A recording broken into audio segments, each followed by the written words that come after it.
Hi, welcome to Sharam Namdarian Starts a Revolution, where we start a revolution, but we haven't figured it out. This is the second time we're starting to record it because the first time cut out, but of course you cared about that. The second revolution. The second revolution. Ash was telling us about the horrors that it is to be himself, stand-up comedian. And why is it so bad all the time? Why is it, you're on a cruise and they're like, oh, you have to make thousands of people laugh on a cruise. He was just telling me, live small. He was like, if you should perform to only 2 people. Yeah. That's what he was saying. He says, you just got to appreciate those crowds of 2. He just came back from a cruise. Yeah, man. Look, I was telling him because he has 4 tonight at your show. So far. But I'm saying that, but it's those 4 people are the ones who. Here's the thing: whether it's 1,000 or 1, as cheesy as it sounds, those 4 people, they bought tickets. And they're living their life today for you. They got up in the morning. They go to work. Whatever it is that they're gonna do, babysit, whatever they got to do. They know come tonight that they're coming to see you. That's the energy that you should very tap into. Those are 4 people who are plan their day around you. Yeah, I'm planning to always give it. What are my new phrases? Leave it all on the stage. Leave it all on the stage, man. Like, they say, leave it all on the field. Yeah, leave it on the stage, man. Yeah. So instead of saying there'll be more, be content with the 4 that you have. Yeah, I'm totally content. I'm just more worried about, will I break even? Not tonight, but overall the whole festival. And I think I will, to be honest. The way things are looking, I'm totally happy with that. Oh, look, the Melbourne International Comedy Festival is not a place to make money unless you're already famous and popular and have a huge following. Yeah. It's more of the experience of having to deal with the admin and stage performance as well. That's all it is, man. Yeah, because you were saying something about yourself just before, where you were like, it's for the experience. Where you've done like plenty of your own stuff. Yeah, I have. I've done a lot of my own things. Yeah, because you've been 10 years, 20 years. I don't know how long you've been doing comedy for. This August would be 29 years. Shit. Yeah. That's a few. That's 2 decades. That's almost 3 decades. How old are you? I'm 46. Yeah, bro. That's... You know what I'm going to say? Yeah, say it. But I'm not, black don't crack, I guess. We don't, man. We sell it. Shit, that's... Yeah, I've been thinking I need especially I've got a lot of, what do you call it, skin area, right? I need a lotion more. It's just... Yeah, you just got to keep your skin... I'm not saying you do. I'm saying I need to. No, I got a really strict skin regimen, man. I have, Fuck, I'll grab it for you if I show it to you. Yeah, you can grab it. Second. It's a fucking you're gonna laugh at this shit, but it's something that I take seriously. No, it's something I need to take seriously. Like, I get sunspots. What is that? Oh my god. Okay. This is how I do not wash my face with my hands. It's almost like I'm doing a commercial for this guy. Yeah. This is a face washer. Okay. Dear Lord. Okay. And yeah, everyone can hear it. Your face. It's and you're obviously different levels. And you scrub your face for like a minute. Okay. And then you let whatever you face wash you have on there. I wash it for a minute, and then I let it sit for a minute, and then I rinse it off, and then I put I use a serum that's everything's all natural. My wife's a nutritionist, so I got all the great natural stuff, and I just sit. That's it, and I just try to be, careful with what I put in my gut. Yeah, I'm all more about that than ever before. Anti-check. What's your background? Half Indian, half Iranian. Okay. Yeah. Does that help you about what I should put in my stomach? Yeah, curry. I don't know. Yeah, we have that. Do you know what it's like? So I tried learning how to cook curry from my mum, but I don't think my mum was ever properly taught. Like, there's no recipe. So I had to actually watch her cook a few times, and she's like, "You just chuck it in." Yeah. Then you put this in and it's done. And I'm like, what did you put in? You just do it. And then it's like, oh, okay, there's an order. There's an amount. There's a this. There's a that. There's a taste. Of course. I think what goes on is that you have to, what goes on is you can learn anything on YouTube, man. Yeah. Go on YouTube and just get a whole, what I do is I get a whole bunch of because I do all the cooking in my house. Yeah. All the cooking. Like my wife doesn't touch the stove at all. What about when you're on tour, like on cruise? Did she just start? That's not. She either Uber Eats or I probably prepared like a certain amount of food. But her mom also, they're Lebanese, so her mom's always giving her plenty of food. So she has, because she works. It's not that she can't cook. It's just that she's on her feet like 7-8 hours a day. So I feel like there's no point in her coming in and having to cook. So whenever she comes home, like, you know, like she'll come home today and then whatever meal she desires will be ready. That's really... Does she put in an order with you? Pretty much. That's really cute. I'm her personal chef. Yeah. And how do you guys fit in your work-life balance? Because that's what I'm always worried about. I guess, you know, my partner, she works 9 to 5. I work 9 to 5 and then do comedy afterwards. Yeah, That's a bit hard. Imagine being away a lot. Yeah, exactly. But, you know, to be fair, she knew what she was signing up for. She met me as a comedian. It wasn't like she met me like, then I started doing comedy. Yeah. When she met me, I was always on the road. When she met me, I was always on the road, you know. And then, you know, she lives that life. She's, to her credit though, she's learned how to balance it out. You know, she's it's hard, man. It's hard. Yeah. It's hard. But, you know, in this business, you have to travel. You can't be stationary. And you know, I'm not on radio yet. I'm not on TV yet. So it's just... Do you want to be on radio and TV? Like, that's the real... Do you know what I mean? Everybody wants to do that. That's so... Because I find it really funny because it is like I feel like radio and TV is almost a semi-dying medium, but then The Age is coming to review my Wednesday show, and I'm like, yeah! Like, you know, I'm so excited, and it's like, do I read The Age? I could. It's one of those things where if you get a review from them, it's a, you know, reputable company, so you can put it on something. There. I haven't read The Age unless it's like a Facebook post that they put up. But the thing, at the end of the day, TV and radio is always going to be there because there's still old people living. I think when generation what generation what do we in Z? I don't know. I'm 34, whatever that is. Probably Z. Whatever generation is the youngest generation now, when they become like super adults, then maybe television will be wiped off. But right now, it's still there. It's still a bit of a standard, you know. Yeah. So, the internet is huge, but television is huge, but it's I don't know, man. It's like television is like clouds, you know. They're there. That's a bad fucking reference.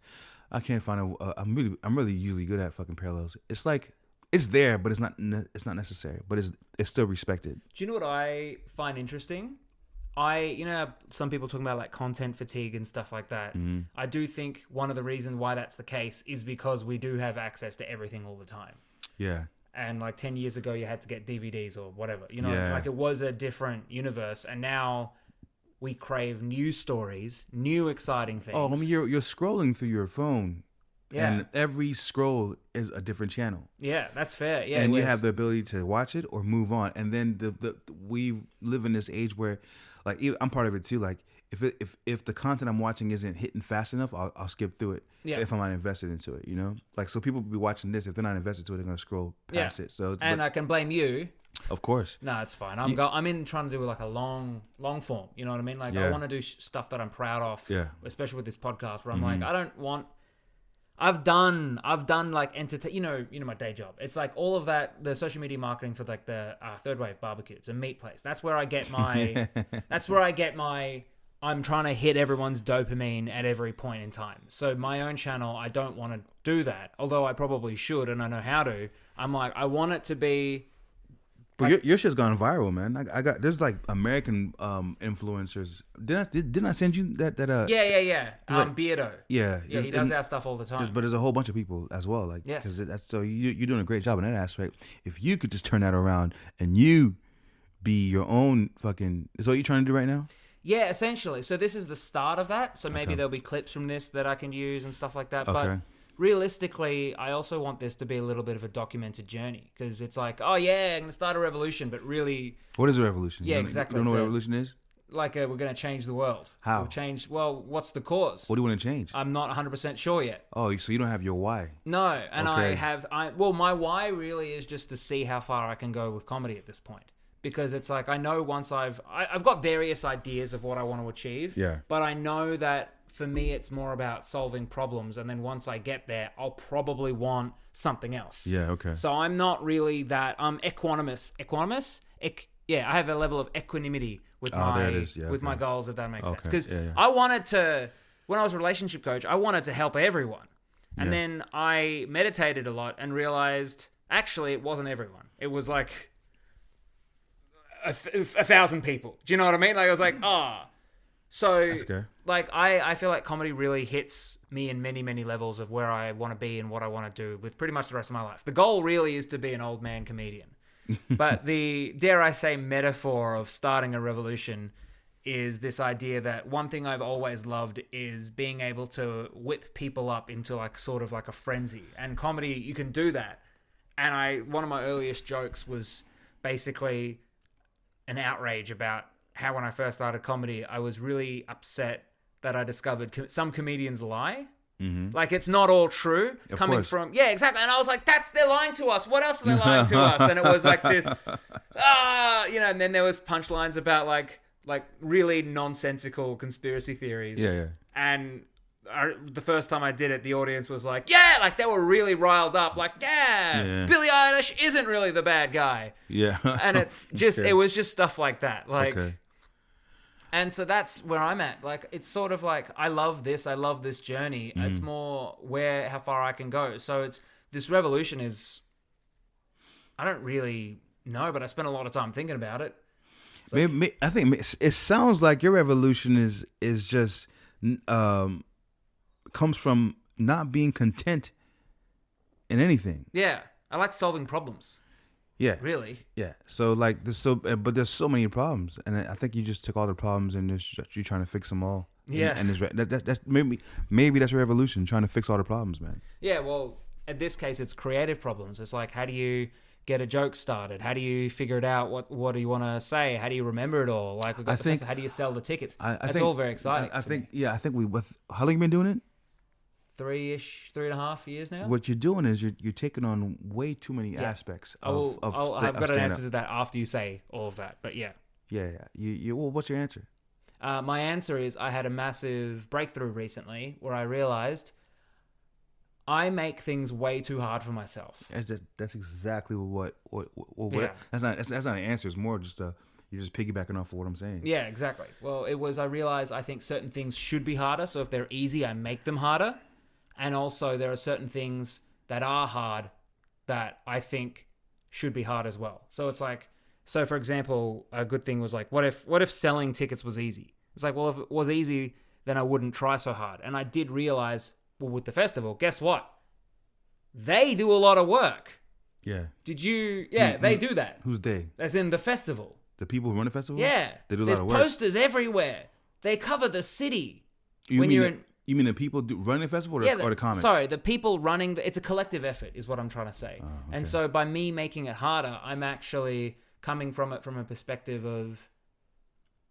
like, I've got to... Like, what if they're not there? You know, I've got to be able to sell it randomly. Yeah, it's just unfortunate. You're thinking... And it's just because you grew up in Australia, right? Yeah. Here's the thing about growing up in Australia and festivals. I grew up in an area in the United States... we don't do festivals. We just do comedy shows. And if you want to do comedy shows, you have to do comedy clubs. If you want to do comedy clubs, you have to be funny. And if you want to be funny, you have to write a joke. Yeah. That's where it all stems from. Whereas Australia, what I noticed is, I've been here for 11 years?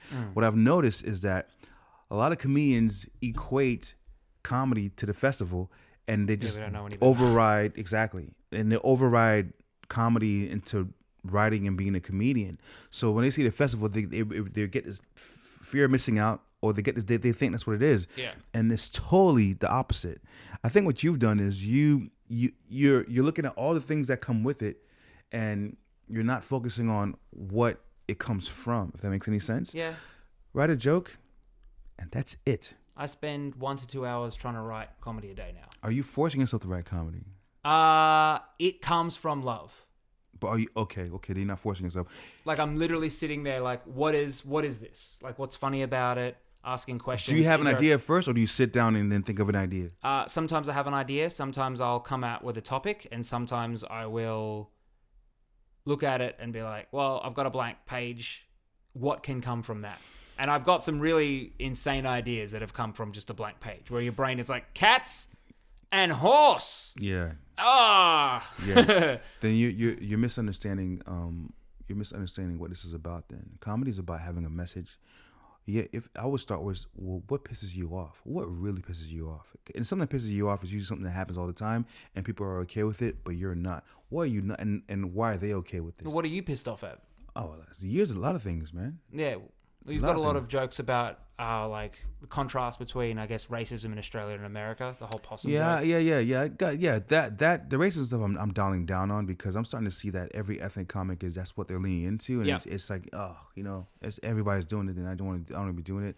I just talk about things that I've seen. Yeah, and it's just like, in this business, you can be a joker or you can be an artist. You start off as a joker because you want to learn how to tell jokes, and then once you realize your power, then you can become an artist and start really using things. Because you have people who do shtick stuff, and they're doing sticky. You're pretty sticky. What's my shtick? I don't know. You're just wild. Yeah. You're wearing a skeleton costume. Oh, at one point. It's not all the time. But I'm saying sometimes. Yeah, exactly. So it's like, and then you have cats like Damian Power. Damian Power. Yeah. He got guys like who just are very, very well, artistically in expression. Yeah. But I think for 3 years, I think what you've done is you've skipped so many steps, or you're thinking about the outcomes. You're thinking about everything but the actual focusing on something that's very simple, which is writing jokes. Just write the joke, yeah. Yeah, if your energy is going all these different places, then you're not giving 100% into your joke writing. If I were you, I would just solely give myself 1 year just to test it out, just to see what I can do for 1 year. Just write jokes and just go and do nights. Write jokes and do nights. And you'd be amazed at what everything else, all that stuff you're thinking about right now, will fall into place. Everything will come together. Anybody who's ever done anything great has never worried about how. They just focus on the outcome and then how always presented itself. I do agree with that in the sense that after I realized I'm making things hard for myself, I should probably not. Maybe if you see me do the next festival, it's probably because I've resolved some other issues. Because it is like, maybe it's a lot of stress, and I enjoy the pressure. Like, I've come from this background of entrepreneurship of like, no pressure, no diamonds. And now I've realized, wait a second, we're putting ourselves under that pressure. Yeah, those are fake diamonds. Yeah, but there's pressure in this simplicity of writing a joke. Yeah, that's pressure. I know. There's getting on stage and getting to laugh. That's pressure. Yeah, there's enough pressure. That's all the pressure you're ever gonna need comes from that. Everything else is admin. Yeah, I do have a new quote, which as in Sharam Namdarian quote, which is, "You'd be surprised how many problems writing comedy solves." Like, just trying to write, and that's since I've been writing at least an hour to 2 hours a day. That's a great quote, man. Because everything's so much better. And I say all the time. I talk a lot of comedians who are like, oh, they're frustrated. I'm frustrated. Whatever frustration you're going through within the context in the realm of comedy. Yeah. Like, if you got AIDS or some shit, that's different. I'm talking about like, that was pretty extreme, by the way. But I'm saying within the realm of comedy. Yeah. Whatever you're going through within the realm of comedy, you write a joke, you're fine. Imagine if you had an hour of killer material. Imagine if you had an hour of jokes, and after every joke you got an applause break. How would you feel? Yeah, that'd be pretty insane. That's a fair point. Imagine that. Yeah. That's what I go for. And because if they can go anywhere, and you got, they say, okay, you got 5 minutes here, fine. You know those 5 minutes you're gonna kill. You go over here, they want you to do 30 minutes, fine. You got 30 minutes I can kill. You go over there, they want you to do an hour, fine. You're gonna kill. That's to me. That's the top of the line goal right there. Everything else will fall into place. You got 3 hours of killer material, man. Yeah. You are literally set for the rest of your life. Mm-hmm. The more material you have, the more ability you have to do things. We can't do anything without material, man. Yeah. You can't create something without the fucking. You see this cloth here? This is material. Yeah. But this is material derived from something else. You know what I'm saying? Earlier on, you were like, "What's your purpose?" I have two sort of purposes. I do hear you with that. The first one is, saying like, how far can I go? It is a point of, how do I put this into words? Just be yeah, no, the message is I do think goals are a little bit arbitrary. Like, life is... What do you mean by that? As in... Not real? No, not real, but they're not all they're cracked up to be. So that's probably why you see me doing almost nonsensical, wild stuff. That comes from an attitude of ungratefulness, because what happens is you reach your goals and then you get there and you want... When I filmed my special, I decided that I'll do it on my own. And I'm like, I don't even know if I can sell tickets or whatever. But I went out and I just threw everything into it. I mean, everything I did. I put so much effort into it. You know what I'm saying? I started eating healthier. I started going to the gym. I say like about 6, 7, 8 months of preparation for the festival, for my special. And then the day that I filmed it, I sold out the whole room, the Comics Lounge, with 400 people. Great response. One of the best nights I've seen that I've had in my life. And then when it was all said and done, I felt empty. And I had to and the festival started like 3 or 4 days after I was coming. Because you gave it your all. Right. But that's how I see that. But I had nothing to aspire to, so I didn't. Next. If I wasn't a comedian, I would not be living the life that I live. Like I try to live a pretty healthy life, you know, for the most part. But what happens is, when you got so many goals you're achieving, you gotta be grateful. Man, I did that. You gotta be grateful, and the more grateful you are. So did you feel grateful after your special? Yeah, I did. You felt empty. I used a special. I felt empty afterward because I'm like, I put so much into it. Like I didn't know. I didn't have a reason to wake up in the morning anymore. You know what I'm saying? Like I was waking up for that. I was doing all this stuff. But I'm saying, after what I learned after the special is, anything I decide to do, I know exactly how to do it. Cause I'll just do the same format that I created my special in. That special always reminds me whenever I'm having low days or low points in my career. I go, no, but you did that. Look at what you did. You can do that with something else. So there's 2 things I'm working on currently that I'm not going to mention. And I'm putting the same amount of effort, the same amount of, energy, the same amount. It's just, you have to get back to yourself, man. And, but you're scattered, man. So you're all over the place. You zero in on one thing and just do that. But you say you're hitting all these goals, and when you hit them, you feel empty. No. What I'm trying to say is, a great way of saying it is how to put this into words. I've come from a background of basically life is hard or it should be hard. Okay.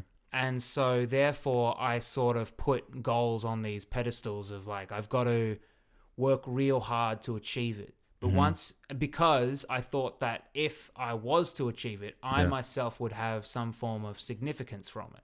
And I remember having talking to my conversation with my partner about this the other day, where we're both like, okay, so say we were to achieve all of these things we've set our mind to, what's next? And it's like, I guess it's like getting fit. Like once you're fit, what's the rest of the journey? It's just, maybe there's something else, but at the very least, all it is going to the gym every day. Like there's nothing really special. Like you're saying, just like write a joke.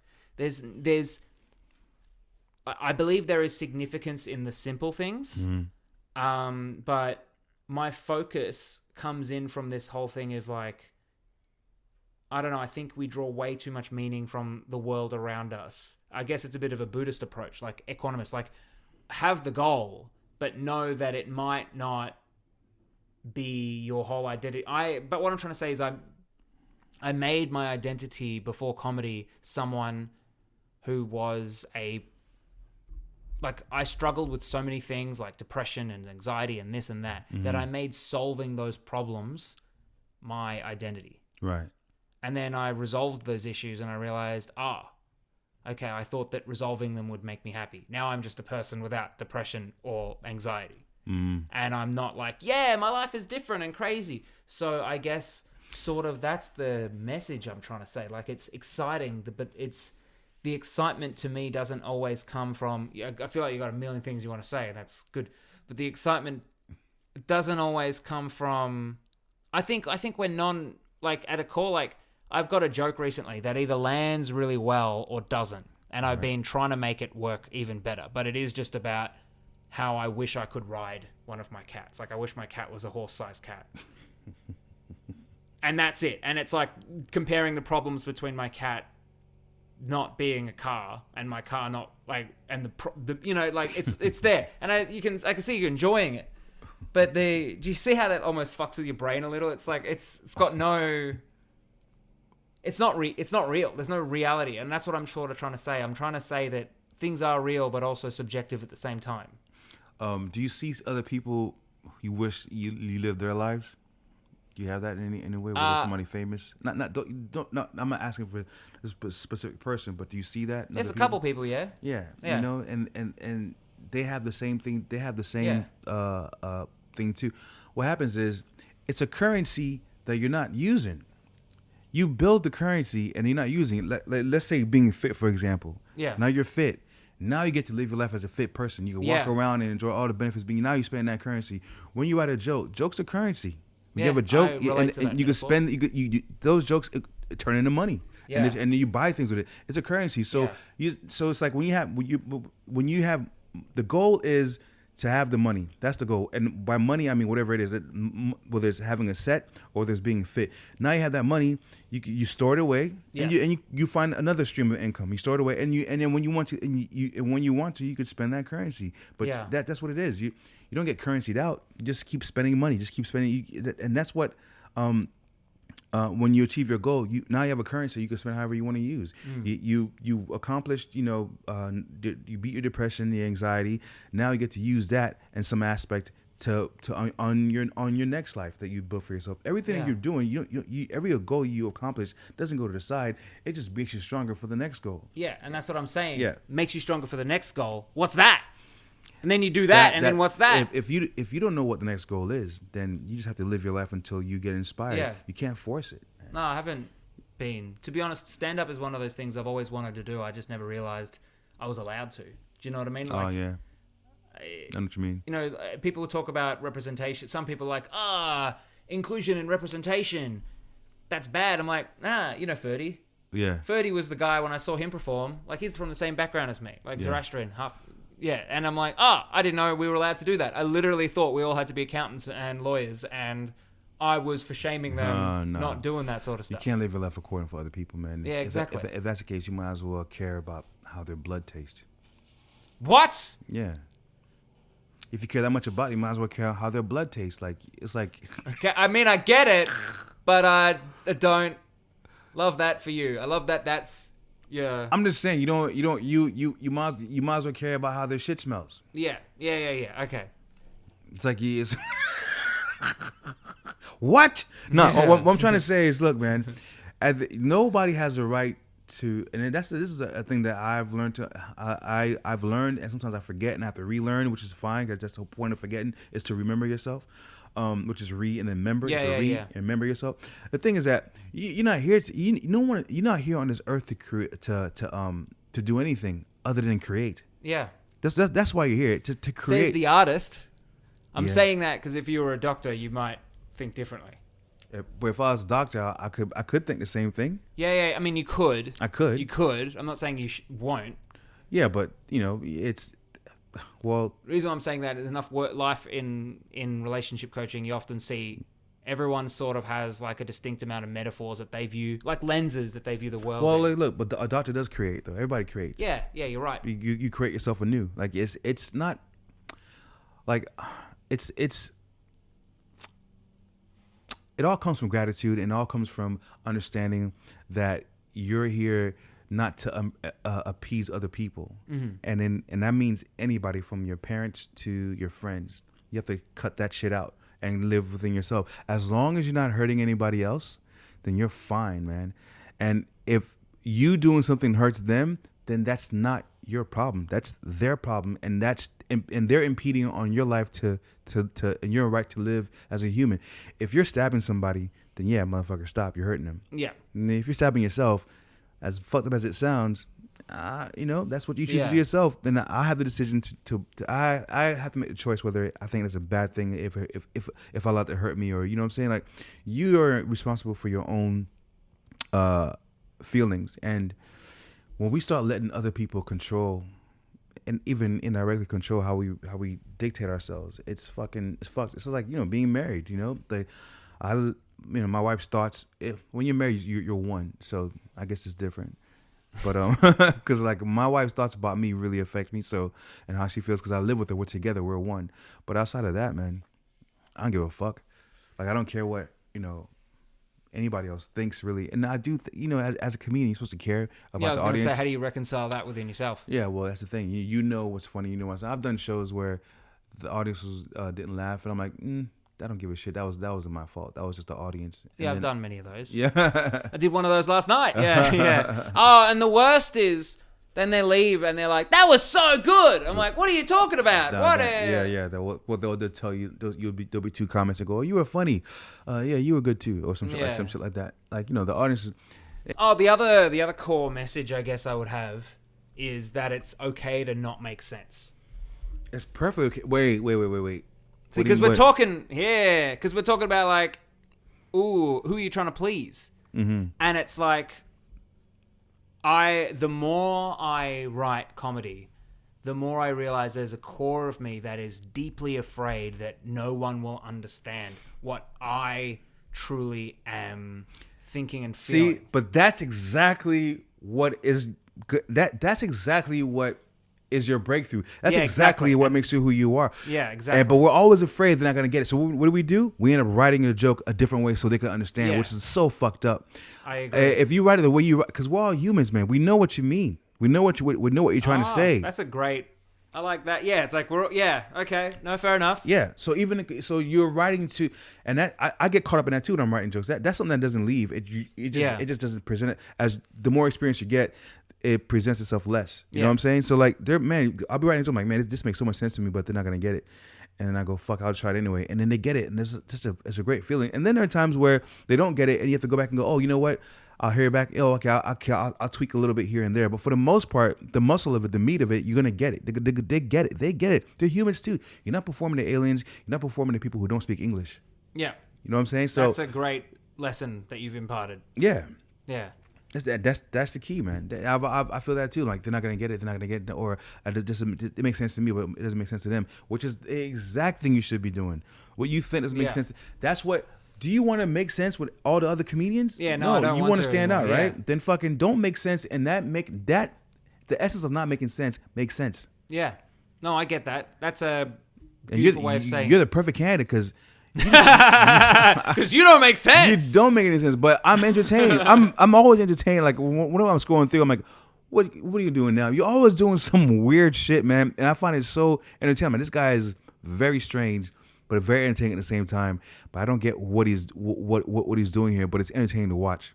I think you're one of the most entertaining people I have on my Instagram and TikTok. I appreciate that. That is a lot, and I'm never going to forget that. Once I used to do this joke, which I stopped because it was just too volatile. It either worked perfectly or it was just insane. It was basically me repeating a joke over and over again, but adding the word cat to it every single time. Because it was meant to be that I was locked in a logic loop. Because it's like my girlfriend and I, we like adding the word cat to things to make it funnier. Like, so cat dinner is better than dinner. Cat breakfast is better than breakfast because we have cats and we just think it's cute. Okay. And so the joke is I just keep repeating it.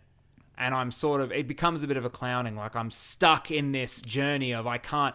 And so I'm now at a point where it's like 5-6 times where I'm like, oh, and my cat this, and the cat, oh, but my girlfriend and I, we love to add the word cat to things, so that joke would be better with an extra cat, and so I've repeated the same joke, but where I've added a cat, there's an extra word cat, so now I'm saying cat 5-10 times in each spot, and the audience is like, they're like, when it really works, the audience is like, no, stop it, they're like, yelling and laughing and abusing, and they're seeing that I'm stuck in because I have a bit of I would say a structured brain, like a brain where I can get really stuck into habits. It's a catastrophe. Yeah, exactly. And at one point I did that, and this girl stuck her hand up, and the whole audience is like laughing and this and that. It was doing really well, and this girl goes, I don't get what the joke is. Okay. And I was like, that I think is the reaction I was after. It was such a weird moment. But then I was like, nah, I think I want it to make a little bit more sense. Have you heard of Andy Kaufman? People have mentioned him to me. I think you should really watch a documentary about him, and then watch the movie Jim Carrey did about him. That's where you're leaning towards. Mm-hmm. And so everything you're talking about, that's 100% Andy Kaufman, man. I think I understand what I'm just going to be thinking about your phrase before, where you're like, they're not. They're human. They're human. They're not human. Aliens. They're not aliens. Get it. They get it. They're not. They're always gonna get it, man. Because you're speaking with them. You're speaking for. There's no separation between you and the audience, man. Yeah. They're just people, and then they just happen to be sitting at a different place, and they don't have a microphone, but they're listening, and there's energy, man. It's a vibration that you're. It's the energy you're emitting. It's the energy that they're accepting, and they understand because it's of the frequency. But you're also transmitting everything. So this is what I learned from coaching: is like if you're transmitting in your frequency, no one understands this. They're picking up on the joke and the no one understands this. Yeah. And they're like, well, I understand it. So now there's a disconnect. Does that make sense? What do you mean? So like in a relationship, you're like, I like you, let's hang out. But you're also like, oh, please like me, because otherwise I won't like myself. They can feel that. Yeah, of and course. they go, but I like you, but why do I have to validate your feelings at the same time? And then that comes off as needy. So I'm very aware of, like when I first started, I think you said something like that. It's like it's a relationship with you and the audience. I'm like, yeah, that's what I've come into with this hoping and feeling and thinking. Yeah. You know, I don't know what I was expecting with this podcast, but it came out a lot more introspective than I thought. You wanted to be wild. No, I didn't know. I didn't. Because you're a wild cat. No, I don't know what I was going for. To be honest, this is the first interview we've done with this, and I'm pretty happy with it. It's good, man. But I can't remember what I was going to say. It's an interesting thing. You're talking about the audience being needy. And yeah, it's like needing to be understood. I feel like, as I've been like, the more I'm okay leaning into the insanity, the more they're like, oh, this is just what he is. When you want to be at a level where you become unapologetically yourself. Yeah. That's people respect that. When you're unapologetic and you're yourself, people go, this person, because you know what? Everybody wants to do that. Yeah. Everybody wish they had the balls to fucking be that strange and be that weird. So they just gravitate to it and they start living vicariously through you. And that's how you get fans, because they know you're fucking strange and they want to be strange too. Exactly. There's a group of us out there who there's a group of people out there who resonate with you, and there's also a group who doesn't, and that's just the way of the world. So you just keep doing your thing, and you'll filter out the ones who resonate, and you'll get your own following, man. And that's how that shit works. Do you have your man. following yet?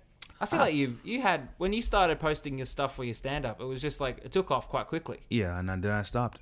How come? I just fucking stopped. Yeah, you can. You don't have to. No, it was when I put myself on Instagram, on TikTok. I had 400 followers, and then like within a week and a half, it went to 13,000. Yeah. And then like I'm like, oh, okay. But then what happened was, they'll be like, let's say there's 1,000 comments. There'll be 2 comments that are bad, and it was fucking with me. I'm like, I don't think I want this, because I'll get I'll get really angry. Who the fuck are you? Then I started talking to other people who had followings.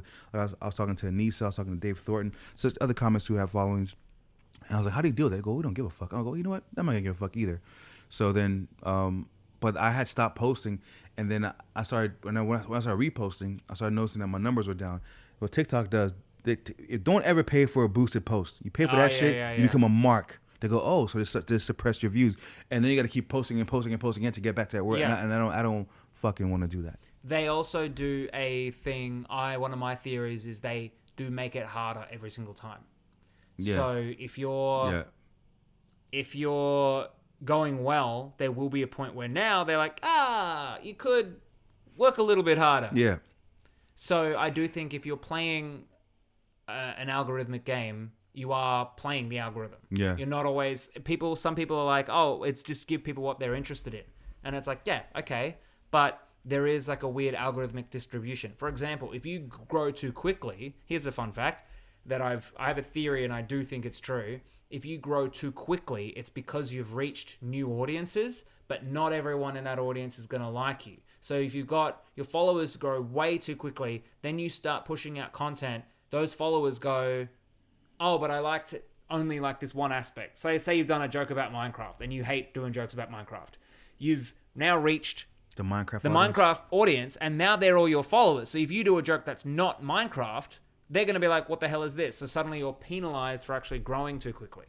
That's fucking strange, man. Yeah, it's a weird result. So it's that world is so strange. People are rather become famous quicker than learning the. I'm talking about. That's my wife. That's all right. We'll wrap it up soonish. No, it's just sending a message. People are so in comedy. I'm talking about in comedy. Yeah. Everything's talking about in comedy, and people are so obsessed with becoming famous that comedy secondary, where it shouldn't be secondary. It should be the prime, and it's really fucked up a lot of comedians. I feel bad for comedians in this generation, man. I really do, because they will never understand the experience of having to be funny on stage first, then growing your audience. Instead, what they do is they grow their audience. A lot of them do that. That's fine. They grow their audience, and they get into comedy, and some of them do well. but a majority of them don't. But they have numbers, you know, and it's just like they're all about they've jumped into that creepy fucking agent vibe. You know what I'm saying? Like they're so concerned about their numbers and stuff, and their jokes are lacking. You see comics who have huge numbers, who sell all the time, and then you see them in an environment where the crowd doesn't know who they are, and they fail. And it's just like it's because you're obsessed with the numbers, and good for you. It's you. I guess you can't have both, you know. Yeah. So, you know, maybe you can, but I wish them well. I don't wish bad on them, but I'm just saying I'm glad I grew up in an era where I had to be funny.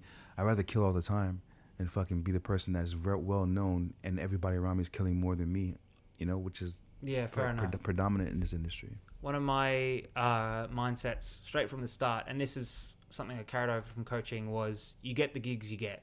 If I don't, say for example, you're currently performing at the Lounge, I'm currently not performing at the Lounge. If I'm not performing at the Lounge, it's because I currently need to not be performing at the Lounge. Does that make sense? No. As in, like, if I ask for a gig and they say no, I haven't actually asked or communicated with the Lounge at all. But say I ask for something and they say no, in my mind, it's because I needed to hear the no more than I needed the performance. I need to actually learn how to handle rejection more. Oh, yeah, dealing boy. with the things, in this business, I mean? man, rejection is you get 5,000 no's in 1 yes. Yeah, and I'm actually starting to enjoy it. Yeah, that shit's hard, man. You get 5,000 no's in 1 yes. What I've learned to try to balance myself with is seeing someone who's asking for the same thing that I'm asking for, who I know is not nearly half as talented as I am, or it's subjective. So it's half as on the level. There's different levels to it. There's levels to this shit, and they're not on the same level, and they're getting a lot more just because they got purple hair or some shit like that. You know, that's how this business is. Yeah. No, I'm just saying some person's very weird. You know what I'm saying? Some persons are very, and they're not funny, but they're just strange, and people just not people, but the agencies gravitate to them, and the agencies, you know, they're supply demand. There's a different demand. Is that what you're trying to say? But there's no demand for what they're doing. Oh, okay. And I feel like there's no demand for that shit. But then again, what do I know? I'm not an agent, but I do know this business. I do know, you know, how it is from the stage point of view. So I don't know what they're looking for, and I've just learned to deal with that. Just learned to just be my own. I'm strong enough to do things on my own. I don't necessarily need to have an agent. I have a cruise agent. And that's great.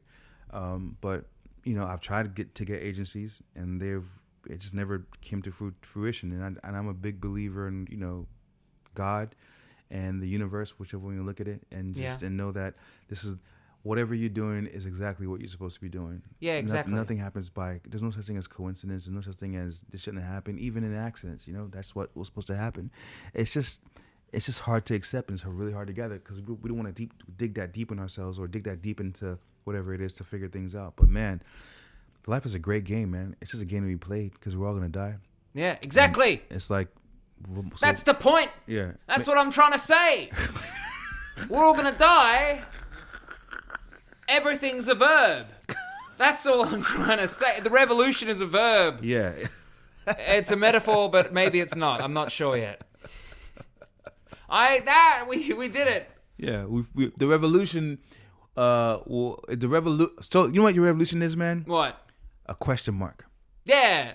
One of the original, I was like, later on, if we start the revolution, we're gonna. Well, one of my ideas was having if this ever gets a following, is having like a nonsensical, what do they call it? Where everyone has the signs and protest. Yeah, like a protest, but about nothing. So everyone comes and they all got What questions. do we want? Ah! What do we want it now? Yeah. What do we want? Nah. Yeah, literally that. Or everyone gets signs and they have all got question marks. This is the podcast that you're talking about. I thought you already started because this is it. You've done commercials for it. I'm like I want to see what this is about. So I'm the first guest. You're the first guest. This is what I'm. Was that not clear from the start?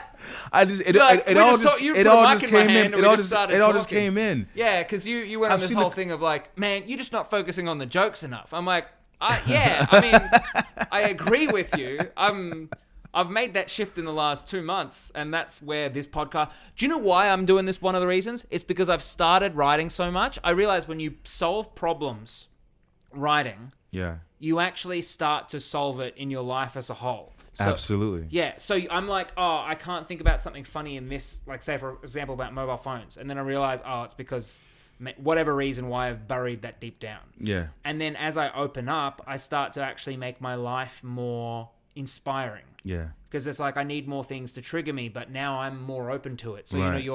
Your external world reflects your internal world. Right, so me starting the podcast is also me being like, oh, I'm actually starting to access all the things I want to say. Okay. And that's why you're like, what do you want to talk about? I'm like, I'm actually not sure, but I know it's in there. It's trying to, and yeah, you're like, we're all going to die someday. Like, you get it. Yeah. Thanks for the 40-minute therapy session, but you finally get it. We're all on this journey together and you die someday.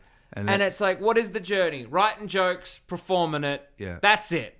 I will say this though, man. You have to connect whatever your soul wants to do. You experience yourself through thought, but thought isn't enough. You gotta experience yourself experientially, whatever that word is. You have to experience it yourself. Yeah.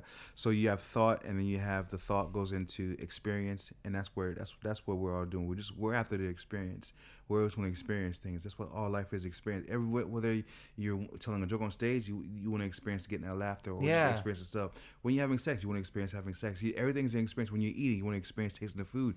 You want to experience taking the shit to get out of your system. Everything is an experience, man. Mm-hmm. That's what the revolution is, man. What are you wanting to experience, and before you expire? Yeah, comedy. Yeah. To be honest, it was originally. Do you know why I stopped? And I've got to stop saying this everywhere I go because eventually my mum will hear it. I realized I quit being I quit being a coach. I stopped actively marketing it because I realized the entire time I was just trying to get my mum and dad to connect. Like it was like a little kid in me who was like, maybe if I make men better, my dad will connect with my mum. Maybe if I make women help to get over men's issues, or get over whatever because my dad's an insane man. Yeah. Maybe if I was a better man, I could be what he wasn't. Right. And so I am very well prepared that I might, at the age of 90, after doing comedy for however many years, realize, oh, wait a second, I was just trying to make one kid in high school laugh. Yeah. Like, and that could have just fueled an entire lifetime of things. I'm very aware of the subconscious. I mean, look, they say Hitler was his thing was he was in love with this Jewish girl, and he's in love with this girl, and the girl didn't like him back and left him for a Jewish person, and that shit spawned this whole fucking hatred towards Jews. Yeah, I've heard that before. I don't know if it's true, but I mean that can make sense, man. Yeah. Look at yours is a villain story, but you're not a villain. You know what I'm saying? It's like you. I can okay. Like like. No, but the Green Goblin. But I'll tell you. Okay, I like you're saying villain story without a villain. I very relate to that very much. Yeah. My only rebuttal to that is that often narratively villains are just the hero but gone unchecked. So like, Spider-Man is Spider-Man, but the Rhino is someone who's gotten whatever rhino genes, who knows, but now they're unhinged, basically. They're an unhinged version of the hero. Yeah. Is that what you mean? No, that's not what I mean. Explain more before I interrupt. What I'm trying to say is that something happens in our life that's personal, that's traumatic, and it creates who we are. And so your traumatic thing was, from what I understand, something your parents' relationship being in a bit of turbulence or whatever, and that turbulence you've ingested and you've taken that on and you've been trying to work that shit out. But I've resolved it. Exactly. And now I'm aware that other things could be resolved. And does that make sense? I'm like, the subconscious mind is a fickle. So you want more. You like the taste of it being resolved. Like the journey of it. Yeah, I guess so. Now that you're that taste is, it's like working at McDonald's, man. Before you worked at McDonald's, the Zionist supporting bastards that they are. Let's get political. Say what you're really trying to say. You before you work at McDonald's, you think a Big Mac is interesting, and then you go to McDonald's. Then you ruin it. Yeah. Then you get there, and then you work there. Yeah. And you don't care for Big Macs anymore. You've already conquered that, so you want to go somewhere else. Do you have that with comedy, where you're like, now it's not the same? Nah. The more I've learned, the more I appreciate the art. I love it. I love it so much that it's because it's the only thing that I didn't go to school for. It's the only thing that I've ever committed for in my life. It's the only thing that that's kept me that keeps one of the only things, that and God. But I'm saying outside of that, it's the only thing that I know myself through, and I understand that that's what you can say whatever you want to about me, but you can never say I'm not funny. You can never say a lot of people used to talk a lot of shit about me growing up, and they still do now currently. Whatever, not a lot of people, whatever. But in comedy, they can't fuck with me, and as far as because they can't say they could. It's like comedy is my kryptonite for them. And I like that, and I enjoy that. But that's why I'm not doing it. I'm doing it because I enjoy it. I love it. I love making people laugh. Fortunately, since I was 8 years old, I always knew I would become a comedian. That's fun. And 10 years later, I started. So it wasn't like. So I feel myself very fortunate that I knew what I wanted. A lot of people don't know what they want to do. And I say, if you don't know what you want to do, see what makes your soul happy. Then do that. Whatever brings you joy, do that. No matter how crazy it is, just do that. Do that. Work towards doing that. And in the process of doing that, you're gonna have to do something you don't want to do to do that. Yeah. You know what I'm saying? That like a work 9 to 5. Yeah, exactly. I've had many jobs. I was a plasterer. I was a waiter. I was a janitor. I was a fucking mascot. So many things in the process of and I get fired from them to do that one gig. And I can't. You just have to live the life. Yeah. But see, I saw when I was 18. When you're 18, you're young. You don't know. You don't know. Sort of got. Yeah, and I lived in my car too, so it was like I was kind of home because my parents were like, you can't do that shit here, get out. But they kicked me out in a very loving way. It wasn't like they kicked me out in a fucking get the fuck out. Like, not here, man. Just so they were very nice about it. They and they're my biggest fans today. They're my biggest fans in my family. I thought I had fans. They're my biggest fans. So that's my mom right there, by the way, the one lady in the middle. Oh, nice. She's much shorter than you. Yeah, it makes me feel pretty tall. Partner? Yeah. How's your wife? Yeah. Yeah, she's Lebanese. Oh, nice. I don't think I've ever met her before. She's a wonderful woman. She's very she's very quiet. I've been with her for 11 years and she's never raised her voice at me. Are you quiet around her? No. Yeah. Opposites attract. She's very reserved. Like she's a vegan. She's a nutritionist. You know what I'm saying? She's very reserved. She's very disciplined. She's everything that I'm not. And I think maybe in the aspect I'm everything that she isn't because I'm undisciplined and I'm pretty wild and. I don't think you're undisciplined at all. Yeah. Maybe you mean that in a positive way. I don't know. But again, I was gonna say I've realized that sometimes like the right career is a little bit like being in the right relationship. Like I've noticed again through coaching, like people's negative patterns are all their fears. If they're meeting someone who's really right for them, they'll actually get over all their issues. Yeah. Or issues that red flags they usually found in someone else is no longer good enough. Like there were all of this stuff that I usually were like with my partner, like, I would have left by then. But I was like, man, that's fine. Yeah. Whatever. And she's like, okay, he's loud, he's obnoxious, whatever. Yeah. We're going to have to wrap this up in a second. But the question, will you join the revolution? Of course. Yeah! Look at that. Yeah. That's all. You've been seduced. I don't even know. All right, bye.